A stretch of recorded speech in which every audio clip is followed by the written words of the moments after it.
Opa! Aqui é o Maurício Focuvais, sou cirurgião dentista, bucomaxilofacial e estomatologista. Eu publico conteúdos de estômato e diagnóstico para que você possa fazer isso inserido na prática clínica lá no seu consultório e consiga resolver os casos dos seus pacientes de forma leve, lucrativa, descontraída e inserida na prática clínica daquela especialidade principal que você atua e que você desenvolve. E hoje eu vou falar sobre um dos conteúdos mais chatos da graduação quando a gente está tratando de patologia, semiologia ou estomatologia, que é a tal das lesões fundamentais.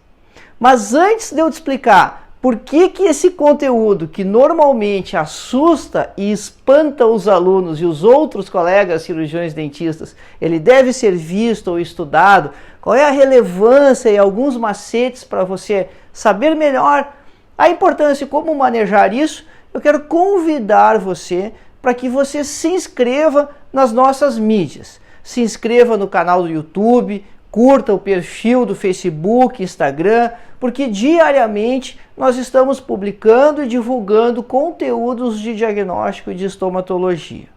Um conteúdo voltado para o consultório, produzido, criado, colhido, gerado na prática clínica.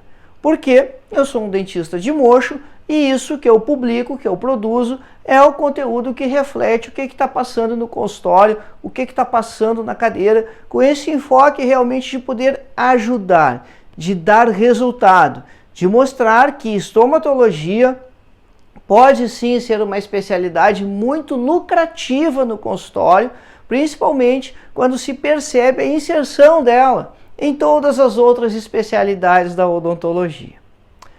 Mas então, voltando para o nosso assunto das lesões fundamentais, por que, afinal de contas, usar isso? Primeiro, que quando a gente estuda isso na faculdade, normalmente isso é uma decoreba. A gente precisa saber o conceito, saber quando aquele conceito se aplica e não entende a relação com a clínica, a aplicabilidade daquele conceito. E é óbvio que tem algumas vantagens em você utilizar isso. E algumas vantagens que são muito importantes porque elas podem refletir no seu resultado. E é claro que se alguma coisa reflete no resultado, ela tem relevância e ela tem aplicabilidade clínica. Portanto, uma primeira dica, caso você não esteja familiarizado com a nomenclatura e os exemplos que nós vamos mostrar aqui, faça uma colinha, faça um lembrete para que você comece a utilizar isso por causa das razões que eu vou te mostrar agora aqui a seguir. Primeiro, o que são essa história das lesões fundamentais? Bom, isso é a descrição clássica das alterações baseado no seu aspecto clínico principal. Isso foi pensado, isso foi concebido para que houvesse uma padronização na comunicação, para que todo mundo falasse a mesma língua e diferentes profissionais não fizessem descrições distintas, o que dificulta a comunicação, porque às vezes você quer falar, explicar uma determinada lesão para um colega ou mesmo para o seu registro e aquilo pode ser dito de mais de uma maneira. E isso pode gerar mais de uma imagem na sua mente, na sua interpretação, no entendimento da lesão do paciente. E isso não é bom. Então, num determinado momento, se percebeu que era muito importante padronizar essa comunicação e por isso, então, isso foi convencionado.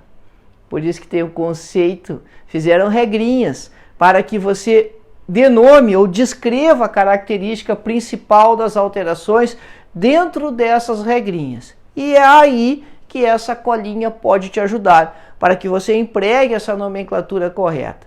Mas o principal lance de se utilizar isso é que quando você está familiarizado com essa expressão e você comunica isso para o colega, se ele também está familiarizado com isso, vocês estão falando a mesma língua.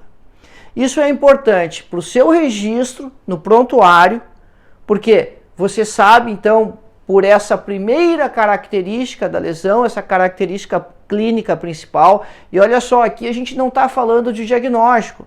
Na verdade, quando a gente está falando de lesão fundamental, a gente está falando do jeitão daquela alteração, do jeitão daquela patologia. A gente não sabe ainda do que se trata, nós não sabemos o diagnóstico, e isso serve para fazer uma descrição morfológica de acordo com a principal característica.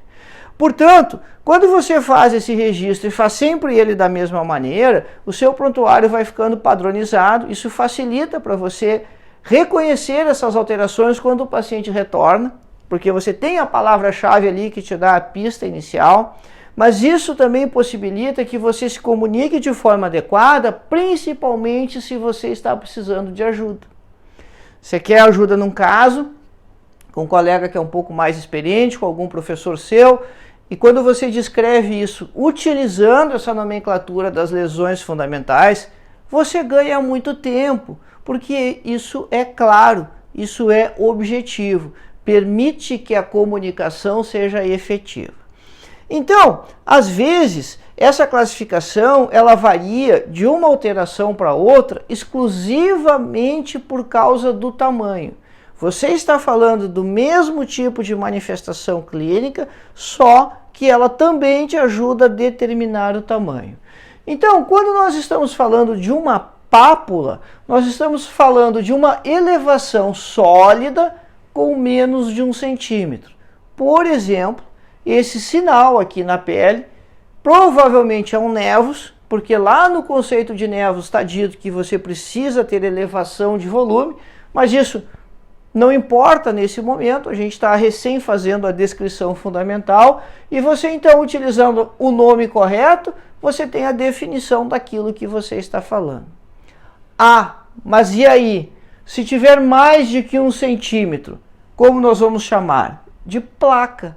O que muda da pápula para a placa? E veja como são parecidas essas duas expressões. Pápula e placa. A placa você tem uma elevação sólida com mais de 1 centímetro. Olha só, essa lesão aqui, ela não tem toda ela elevada com mais de 1 centímetro, mas você tem uma extensa área central aqui, onde essa placa, então, ela está mais exuberante, embora em outras áreas aqui, ela tenha um comportamento de uma mancha, porque na mancha não haverá a elevação, mas aqui tem a elevação, então com mais de 1 centímetro. Ah, você pode misturar? Pode. Dizer que é uma placa associada a uma mancha? Está complicando. Normalmente, a regra que se usa em patologia, em diagnóstico, é quem predomina, denomina. Essa é uma regra que vem das observações microscópicas, porque as populações celulares, elas sempre se misturam, e para você determinar o padrão histológico de alguma alteração, principalmente se você está avaliando inflamação ao microscópio, inflamação aguda e crônica, você precisa se valer de algum parâmetro. E esse parâmetro de predomínio sobre os outros eventos que estão acontecendo, ele é muito utilizado, e isso pode sim ser transposto para a clínica.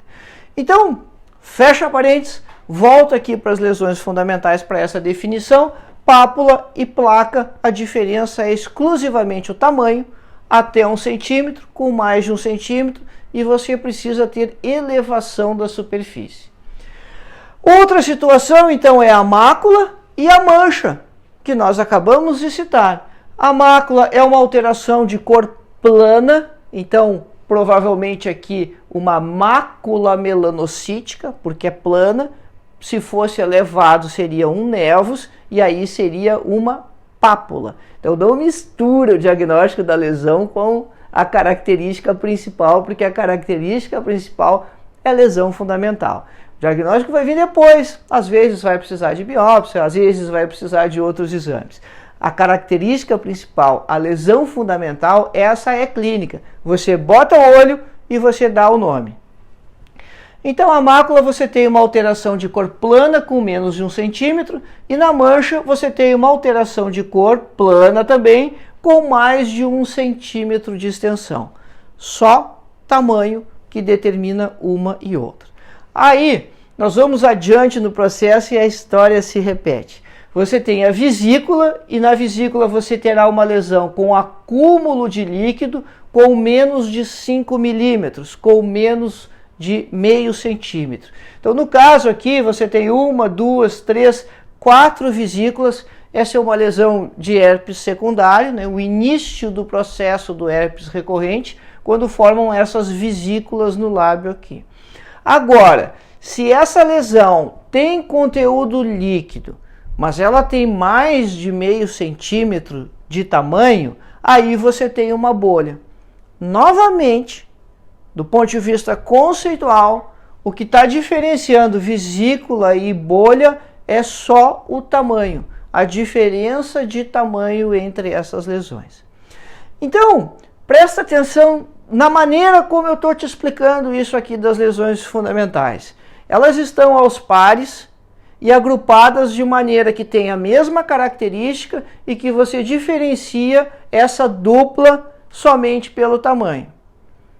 E tá claro isso? Pensa bem.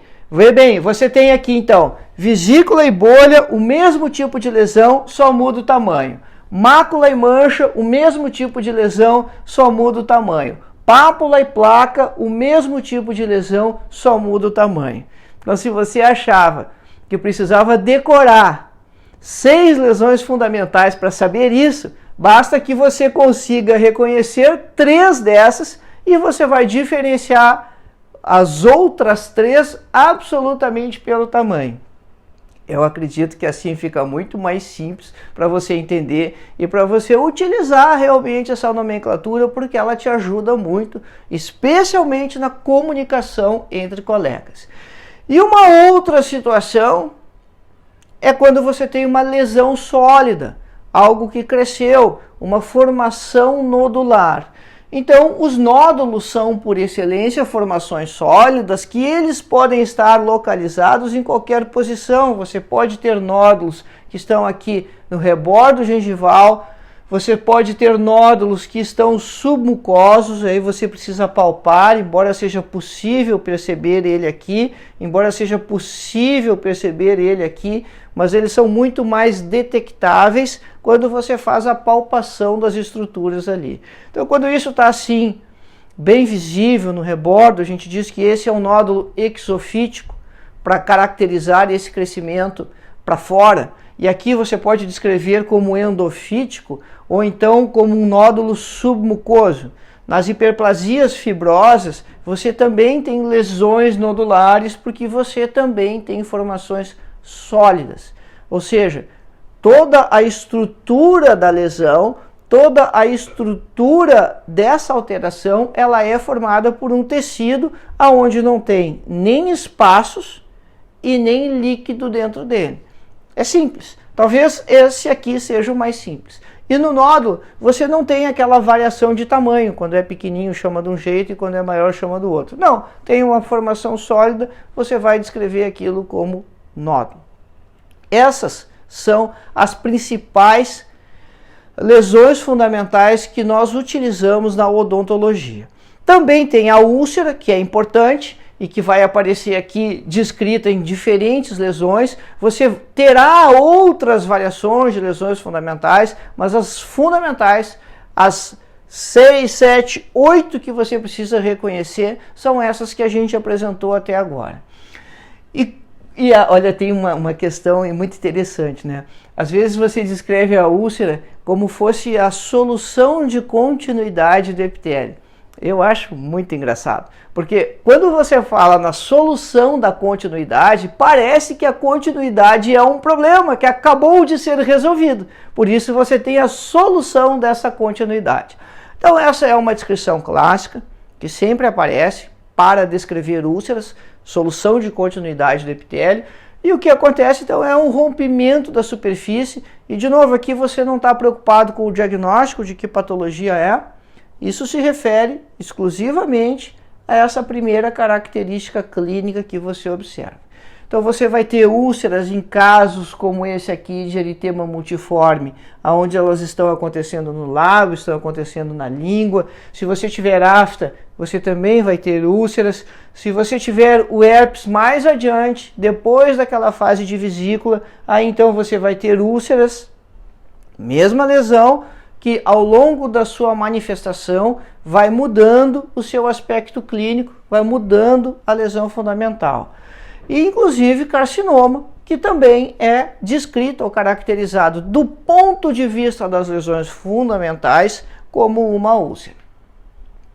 Bom, agora, se você considerar a classificação dos livros de estomatologia ou de patologia bucal para descrever essas lesões, eles têm uma classificação baseada, não todos, alguns deles, têm uma classificação baseada no principal aspecto clínico da lesão, que não está diretamente relacionado às lesões fundamentais, mas que orienta o teu processo de diagnóstico, orienta o teu raciocínio clínico quando você está fazendo o diagnóstico diferencial das alterações dos seus pacientes. E essa classificação que você encontra na literatura, então, as lesões elas vão ser divididas, considerando então as lesões de tecido mole, aquelas que estão acontecendo nas mucosas, a gente não está falando de cistos intraósseos, tumores intraósseos, lesões odontogênicas, nada disso. A gente está falando de alterações das partes moles de mucosa, e isso vai aparecer descrito então como lesões brancas, e aí você não está preocupado com o tamanho, né? Se é mácula, se é pápula, se é mancha. Não, aqui você está já partindo para o diagnóstico, e nesse caso os livros enfocam a principal característica clínica para que nesse capítulo você encontre as lesões que têm essa principal característica clínica para ficar mais fácil para você fazer o diagnóstico diferencial. O que eu quero dizer é que essa literatura de patologia ou de estômato não é que ela ignore as lesões fundamentais ou essa classificação de maneira nenhuma. O que ela te oferece é o agrupamento das lesões de acordo com o principal aspecto clínico, com o objetivo de facilitar o raciocínio clínico, com o objetivo de facilitar o diagnóstico diferencial. E aí então você tem aquelas lesões que são brancas, as úlceras, as lesões vesículo-bolhosas, tanto faz se é vesícula ou cebola, então, né? As lesões pigmentadas, aquelas que não são brancas, que são vermelhas ou escuras, e as lesões elevadas, na grande maioria das vezes, então, se isso fosse do ponto de vista das lesões fundamentais, nós iríamos colocar aqui as nodulares. Exemplos disso. Bom, aí agora você está trabalhando para diferenciar as lesões. Então, nas lesões brancas, você vai encontrar placas brancas do líquen plano, você vai encontrar áreas de candidíase, em 2 casos distintos aqui, leucoplasias, como nesse caso aqui. Então, esses são exemplos de lesões brancas, e aí, de acordo com a história do paciente, a sua anamnese, o seu exame físico, muito importante o resto do seu exame físico, você vai determinar aí o diagnóstico diferencial. Úlceras, a situação das aftas, situação dos carcinomas, angina bolhosa hemorrágica, que começa então como uma bolha, mas depois acaba resultando numa úlcera, na solução de continuidade, né, do epitélio. Normalmente essa é o aspecto clínico que nós vamos surpreender. Lesões vesículo-bolhosas têm uma armadilha que é raro de acontecer, mas isso pode aparecer no consultório. Herpes é frequente, é recorrente, tem muitos casos. A odontologia tem um grande universo de trabalho aqui de tratamento, porque quando você trata o herpes, você abrevia tremendamente a duração do episódio e você consegue então que o paciente retome suas atividades profissionais, os seus compromissos, o mais breve possível, não precise desmarcar reuniões, enfim, tudo que vem envolvido com todo o desconforto que o herpes é capaz de provocar. Mas tem alterações autoimunes como pênfigo e pênfigoide, e essas são então bem mais raras, mais difíceis de aparecer no consultório. E aí o diagnóstico também é mais complexo, o diagnóstico aqui é um pouco mais difícil, mas como eu disse, isso não faz parte do dia a dia do atendimento. E normalmente nós vemos úlceras, parece úlceras rasas, mas essas lesões são classificadas como lesões vesículo-bolhosas, porque elas formam uma bolha, onde o epitélio solta do conjuntivo. Então, aqui, nesse momento do processo diagnóstico, não importa muito, porque você vai precisar fazer biópsia, nesse caso aqui, para confirmar o diagnóstico. Lesões pigmentadas, e aí inclui, então, nervos melanocítico, mácula melanocítica, até o melanoma, aquelas pigmentações típicas do tabagista, como a melanose do fumante, e todas essas outras alterações que causam escurecimento da mucosa. E lesões elevadas são as lesões nodulares, e aí você vai ter papilomas, hiperplasias fibrosas, hemangioma na língua, linfangioma na língua, enfim, tudo que for crescimento, tudo que for sólido, vai ser classificado, então, nesse capítulo das lesões elevadas. Portanto, aqui você teve dois tipos de classificação diferente. Você viu como utilizar as lesões fundamentais para dar a descrição principal do aspecto da lesão que você está vendo, mas você também viu a maneira como os livros de patologia e de estomatologia costumam agrupar as lesões para facilitar o diagnóstico diferencial. Você pode usar a maneira que ficar mais tranquila para você, mas veja que elas têm aplicações diferentes. Uma é para descrição e registro e comunicação, e a outra é para orientar o seu raciocínio clínico. E é importante que você saiba que existe, então, essas duas formas principais de descrever as lesões quando você está investigando isso no seu paciente. Qual é a jogada, então? Bom, primeiro, mensagem para levar para casa. Padronizar o registro é uma situação, isso é importante, para que o seu prontuário fique organizado, fique sistematizado e isso seja feito sempre da mesma maneira. Ajudar no diagnóstico diferencial, e aí a classificação dos livros ela tem uma aplicabilidade maior, mas é muito importante você orientar o raciocínio clínico. E a outra é a comunicação entre colegas, principalmente se você vai pedir ajuda ou orientação, trocar uma ideia, uma experiência com o colega, para que você descreva as lesões da melhor maneira possível e esse entendimento seja preciso, seja adequado. Que vocês saibam o que cada um está falando. Eu sou Maurício Falcovais, cirurgião dentista, bucomaxilofacial e estomatologista, e publico conteúdo para que você faça estômato no seu consultório de forma descontraída e seja resolutivo para os seus pacientes. Isso vai repercutir, obviamente, na lucratividade dos seus atendimentos. Eu espero que esse conteúdo tenha te ajudado bastante. Se você tem alguma dúvida a respeito dessa matéria, deixa aqui embaixo na área de comentários desse vídeo os seus comentários, as suas dúvidas. Chama outro colega para assistir também. Muito obrigado pela sua participação.